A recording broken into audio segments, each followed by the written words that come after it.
I like this. Is the infinite banking slash bank on yourself finally being held accountable?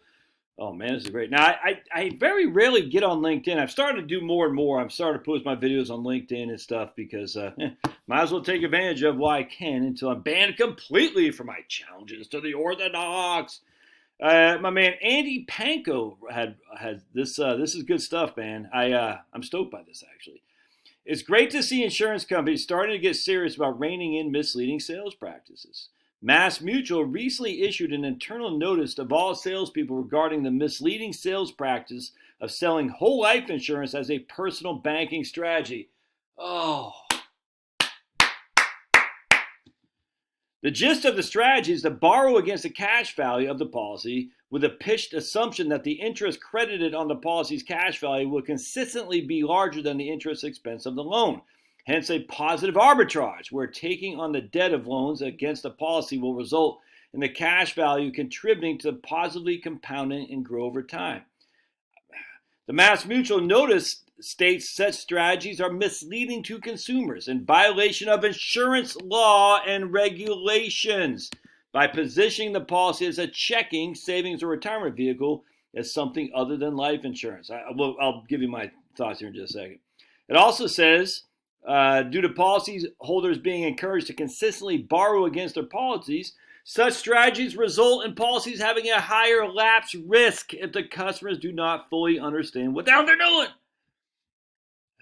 especially in rising interest rate environment. Hopefully other insurers will follow as some summarily put their feet down on misleading in violation of insurance regulation sales practice.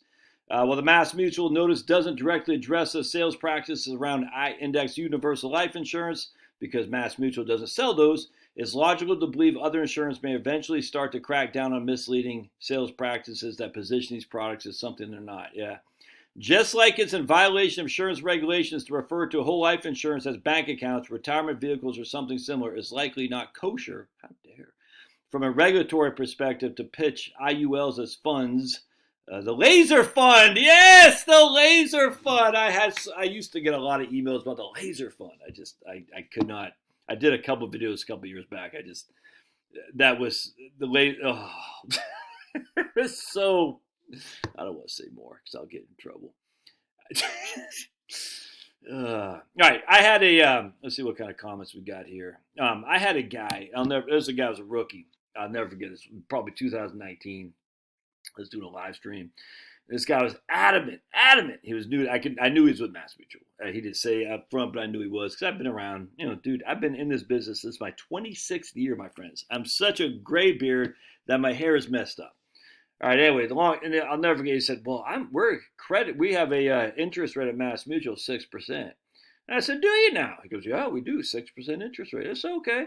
So give me an in-force illustration. I dump $100,000 in there. What's my cash value after 10 years? It should be $160,000, 6% interest rate. And I'm not. That's just simple interest, all right." And he said, but this couple. We came back on a different live stream. He jumped on there. He said, "Well, it's not 160 after the first 10 years because of cost of insurance, sales commission, all that." I said, "Okay." So I said, inherently it's not a 6% interest rate, dude. Come on. And then he said, "Well," and I said, "Okay, well, all right. Well, how about 20 years? What's your cash value guaranteed after 20 years if you're paying a 6% interest rate?" Because Mass Mutual has been paying this for years and years and years. And this is not a bash on Mass Mutual. I actually like Mass Mutual. I'm a big fan. I don't like the sales practices that revolve around this crap, though. It's not Mass Mutual's fault. It's this guy he wasn't trained properly, or he was trained badly to push something that wasn't there. I said, "So do me an in-force illustration, or a projection, I should say, for 20 years out. What's the cash value then?" All right, let's say it's not even 200, and it should be $220,000. Yeah. Let's say it's 180. Nope, not even close, because the cost of insurance and the fact of sales commissions and all that. Remember, the interest rate you're getting is a crediting rate. It doesn't mean crap. I could credit you 12% all day long, but it was costing 11% to have the policy in force. You're only getting 1%. All right, so you can't. That is a bad sales price. That drives me crazy. They do the same thing on variable annuities too. I cannot. I've stated this till I'm blue in the face. Variable annuity. I don't have my one Pablo sit on my lap, so I can't get my thing here. Else I bother the sleeping baby. I don't want to bother the sleeping baby. Variable annuities, they have two sort. They have basically a shadow account and a real account. The shadow account is your income account. So people say, I'm getting it. I literally have people even to this day saying they're getting 7% a year guaranteed on their variable annuity. I say, I walk away money. It's not, and I know what it is. I mean, it's their income account. So basically, they'll say you put $100,000 in there. After 10 years, it'll be worth $200,000, for which you can take 5% a year off. That's what that means. You cannot walk away with $200,000. So it's a shadow account. So you say, I put $100,000 in. I'm guaranteed within 10 years I'll have $200,000, of which at that point I can take 5% a year off without any risk. And there's nothing inherently wrong with that strategy, by the way. But it's not a 7% guaranteed on your cash. You can't get a check cut to you in 10 years for $200,000. It does not work like that. And it drives me crazy that these insurance guys, they drives me up the wall. All right, so let's see what's. Oh, and then part 3, 420 on the infinite banking stuff, dudes. When people have no clue the tax ramifications that could happen if the policy lapses. I used to be at USA. We never did this stuff, right? Infinite banking.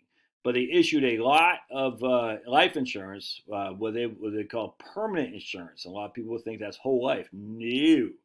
Universal life, all right? Universal life, the risk is on you, the insured. Whole life, the risk is on the insurer, because literally it's contractual obligation, whole life. You, the insurance company, offers me a policy. I'm the insurer. As long as I do my what I'm supposed to do, give you $1,000 a year, you're guaranteeing a certain level of cash value and a certain death benefit. As long as I keep track of my contractual obligation, which I don't have to, but they have to. As long as I play the role of the $1,000, $2,000, whatever it is, they are on the hook for a whole life. All right. Universal life's not like that. Universal life contingent on interest rates, and cost of insurance, and all that. It's not. So the insurance company is not on the hook at all. All right, which means they can offer a little bit higher interest rate on the initial end to get you to buy. So what happens now is they used to issue these life insurance policies, drove me crazy, in lieu of doing survivor benefit. So if you're an 05 major retiring from the Army, you get a $30,000 a year pension. You can take it might cost you $300 a month for 30 years to do a 55% survivor benefit. So when you die, your spouse will get $22,000, whatever it is.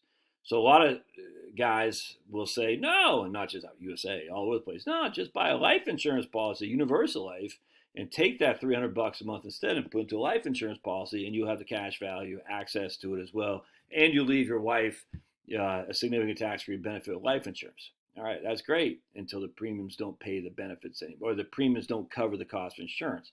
And once the premiums don't cover the cost of insurance, you're dipping into your cash value. I know this is very complete. You don't have to.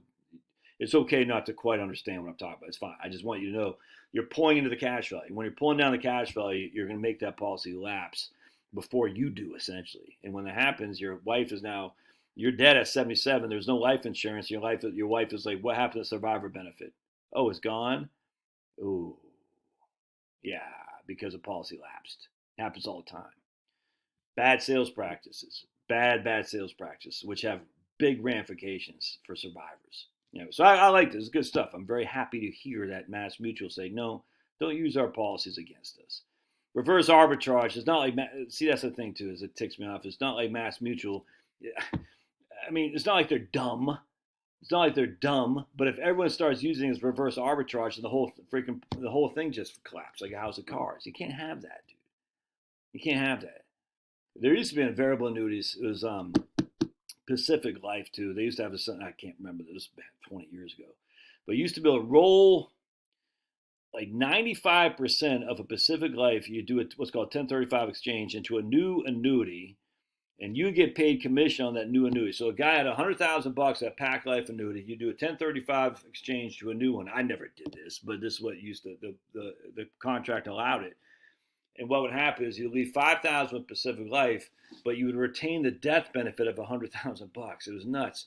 So now you got a death benefit of Pacific Life by leaving $5,000 there, that $100,000 death benefit, and you've moved the rest of the contract to another firm, and you're basically doubling up your death benefit, and Pac Life is the one taking the risk. Now you can argue that was stupid for Pac Life to have that. Yes, it was. It's stupid actuarial. There's no way. I don't know who the hell they hired. They might have hired a 57 gender done to his head from the hole in the ground. I don't know. But what I'm saying is, stupid. But at the end of the day, if everyone were to do that, it's going to collapse. And you can't have insurance companies collapsing, or else completely people say, why buy an insurance? And insurances are catastrophic issues. I'm glad to hear that. I'm glad Andy pointed that out. It's good stuff. Love your thoughts. We'll see you.